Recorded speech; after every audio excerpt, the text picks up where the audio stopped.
दोस्तों city intimation जो है वो आपको रात को ही आ गया था। चलिए हम बात करने वाले हैं इसमें कुछ मेरिट, डिमेरिट और क्या-क्या परेशानी हो रही है।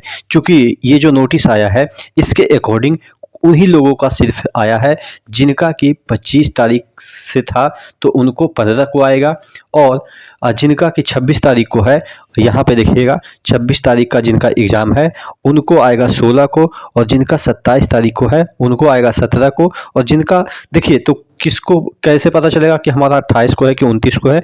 आपको रेगुलरली चेक करते रहना है। नहीं आपका शो कर रहा है तो इसका मतलब ये है कि आपका अभी नहीं आया है, आपका एग्ज़ाम अभी नहीं होगा, यानी कि 27-28 इस तरीके से होने वाला है। आज 26 तारीख जिनका है उनका शो करेगा, ठीक है। तो तमाम चीज़ों के बारे में इसका और भी क्या क्या कमियां हैं उसके बारे में डिस्कस करेंगे। चैनल पे नए हैं तो सब्सक्राइब कर लीजिए और रेलवे एग्जाम की तैयारी कर रहे हैं तो कुछ बुक मैं किरण पब्लिकेशंस की सजेस्ट कर रहा हूँ। ये मैथमेटिक्स के सॉल्व पेपर है, इसको खरीद लीजिएगा, ये आपके बेस्ट रहेगा। और सामान्य विज्ञान के चैप्टर वाइज आपको यहाँ पे ईयर वाइज सेट वाइज आपको क्वेश्चन बैंक मिल जाएंगे, ये आप खरीद लीजिएगा। और LP के 56 सेट्स जो है वो आप इस बुक को खरीद लीजिएगा और LP के ही प्रैक्टिस वर्क बुक है जिसमें कि 25 सेट है, ये आप खरीद लीजिएगा। और रेलवे के रीजनिंग के जो सॉल्व पेपर है वो आप खरीद लीजिएगा, जो कि अभी तक के जितने भी एग्जाम हुए सभी का कलेक्शन है और सामान्य ज्ञान है उसको भी खरीद लीजिएगा।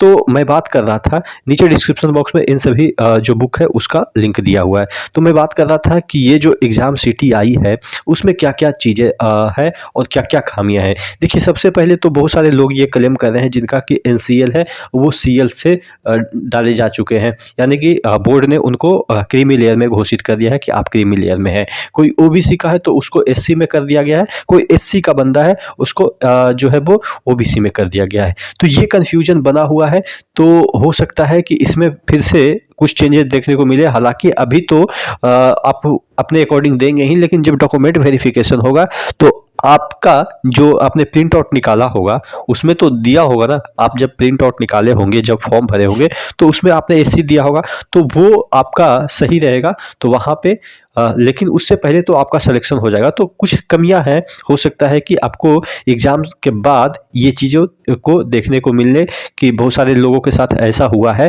तो बहुत सारे लोग आप क्लेम करेंगे, स्कैन करके डालेंगे तो वो रेक्टिफाई करेंगे रिजल्ट से पहले, जो कि रिजल्ट से पहले उनको कैटेगरी सुधारनी पड़ेगी, नहीं तो कैटेगरी के अकॉर्डिंग ही रिजल्ट बनती है। तो बहुत सारे लोगों का ये जो कैटेगरी का मामला है वो अभी अगर हो तो हो, नहीं तो एग्ज़ाम के बाद कभी भी आपका मामला सॉर्ट आउट किया जा सकता है। तो ये एक चीज़ है। दूसरी बड़ी चीज़ है कि कितना दूर सेंटर दिया, किसी का 100 किलोमीटर के अंदर दिया है, किसी का 200 किलोमीटर के अंदर दिया है, किसी का 900 भी किलोमीटर दे दिया है।